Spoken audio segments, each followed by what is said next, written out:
Okey, kembali kita kepada 2.6 kemunculan gerakan nasionalis. Tukar lagu lah. Sekejap. Lagu apa?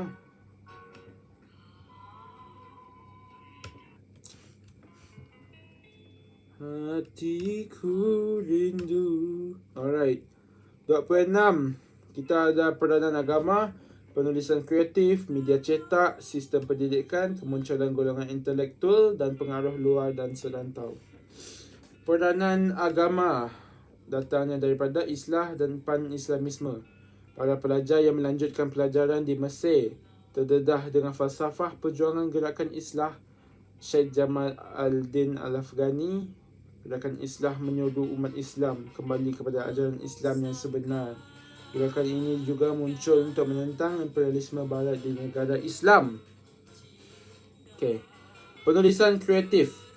Hasil kesusasteraan seperti novel, cerpen dan puisi daripada tokoh nasionalis digunakan sebagai wadah mengungkap kepeditan hidup bangsa yang dijajah serta penderitaan rakyat. Hal ini memberikan impak kepada rakyat, menaikkan semangat memahami realiti hidup yang dijajah. Contohnya, novel Melo Kuala Lumpur oleh Harun Aminur Rashid, cerpen Cerita Awang Putat oleh Abdul Rahim Kajai. Karya Pak Sako menyindir penjajah dan mengingatkan anak bangsa akan kepentingan menikmati kebebasan. Puteri Gunung Tahan dan Anak Mat Lela Gila karya Ishak Haji Muhammad. Ishak Haji Muhammad ialah Pak Sako. Dan tadi kita ada juga Ishak Haji Muhammad. Kita ada Ishak Ibrahim Haji Yaakob. Ishak Haji Muhammad ialah Pak Sako. Media cetak seperti akhbar dan majalah berperanan sebagai penyalur maklumat dan penyebar berita. Antara akhbar awal termasuklah Jawi Peranakan yang menegur campur tangan British dalam soal agama Islam di Singapura dan isu bahasa Melayu. Terdapat juga akhbar sekolah Melayu yang digunakan dalam bahan pembacaan di sekolah Melayu. Media cetak, kemunculan Al-Imam, neraca dan pengasuh pula memuatkan idea pembaharuan. Akhbar Fajar Sarawak yang diterajui oleh Angkatan Intelektual Melayu diterbitkan sebagai wadah mengkritik dasar pemerintahan Brooke yang mengabaikan hak dan kepentingan Bumiputera Sarawak. This is 19+, so bear in mind. Pendidikan moden Islam melalui penubuhan madrasah, sistem pendidikan telah meniupkan semangat baharu dalam kalangan pelajar pada awal abad ke-20. Termasuklah Madrasah Al-Atas di Johor Bahru, Madrasah Al-Masyur di Pulau Pinang dan Madrasah Al-Idrisiyah di Kuala Kangsar. Sistem pendidikan institusi ini menerima idea nasionalisme melalui kunjungan para ulama kaum muda dari Sumatera Barat dan pulangnya pelajar dari Mesir menyebarkan idea kemajuan dan pemodenan kepada masyarakat. Sistem pendidikan Raffles Institution di Singapura, Maktab Melayu Kuala Kangsar MCKK dan Maktab Perguruan Sultan Idris SITC, which is now UPSI, melahirkan golongan yang memimpin rakyat menuntut hak untuk mendapatkan pendidikan.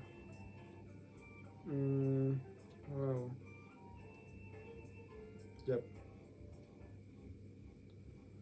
Malasnya study.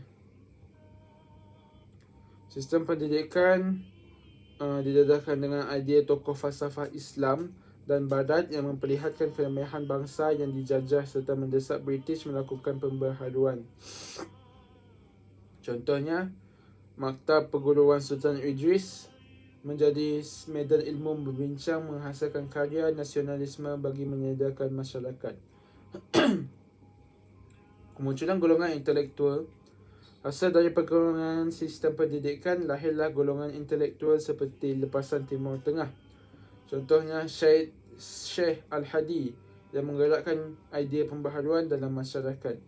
Begitu juga intelektual lepasan pendidikan Inggeris dan Melayu seperti Abdul Kadir Adabi, Datuk Undang Rembau, Abdullah Haji Dahan, Muhammad Yunus Abdullah, Ustaz Abu Bakar, Ibrahim Haji Yaakob. Mereka menggunakan akhbar serta menubuhkan persatuan bersifat sosioekonomi dan politik untuk menyedarkan rakyat tentang nasionalisme. Gila handsome Syed Syekh Al-Hadi tu. Kemudian kita ada pengaruh luar, iaitu kebangkitan pan-Islamisme memperkuatkan hubungan Islam sedunia. Di Imperial Utsmaniyah, pengaruh gerakan Islam menggesa umat Islam melakukan pembaharuan yang progresif. Kemunculan Jepun sebagai kuasa besar dunia yang berjaya menewaskan Rusia membuka mata penduduk tempatan untuk memperjuangkan nasib mereka. Sambung pengaruh luar dan serantau. Revolusi China, pimpinan Dr. Sun Yat-sen, timbul kesedaran nasionalisme, menewaskan kerajaan Manchuria dan menubuhkan sebuah negara Republik China, membangkitkan kesedaran rakyat di negara kita untuk menentang penjajah.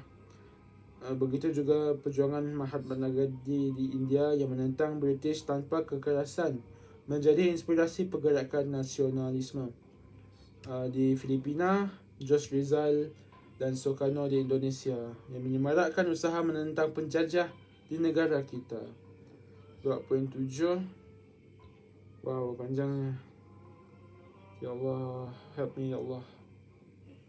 Okay, that is 2.5 for you, for me, which is 2.6 actually. Kemunculan gerakan nasionalis banyak. Let's recap. Peranan agama, penulisan kreatif. Peranan agama ialah Islam lah, Islam islah ya, tu berpandukan Islam dan berpandukan Al-Quran dan Al-Hadis, to fix the country. Penulisan kreatif banyak. Anak Mak Lela Gila, karya Pak Sako. Media cetak seperti Akhbar Fajar Sarawak untuk menyedarkan masyarakat untuk mengkritik British, untuk mengkritik penjajah. Sistem pendidikan, kemunculan golongan tu ada 3 actually. Sistem pendidikan ada 3, iaitu back then kita ada sistem pendidikan Inggeris, golongan intelektual lah, golongan intelektual Inggeris, berpendidikan Inggeris, berpendidikan agama iaitu Timur Tengah, dan berpendidikan Melayu iaitu those who study only at Tanah Melayu, yang mewujudkan sistem pendidikan yang memunculkan golongan intelektual yang mencipta banyak cerita untuk menyedarkan masyarakat kita, bawa idea daripada luar tentang kepentingan semua benda tu. Alright, what else? Kemunculan golongan pengaruh luar dan serantau. Firstly, kita ingatlah how Jos Rizal and Sukarno fought for their country. And then kita tahu Jepun yang menjadi kuasa besar, yang menunjukkan orang Asia pun boleh jadi kuat. And then kita ada China, Dr. Sun Yat-sen yang melahirkan Republic of China dan menamatkan dinasti Manchuria yang dikatakan si bagus untuk mereka.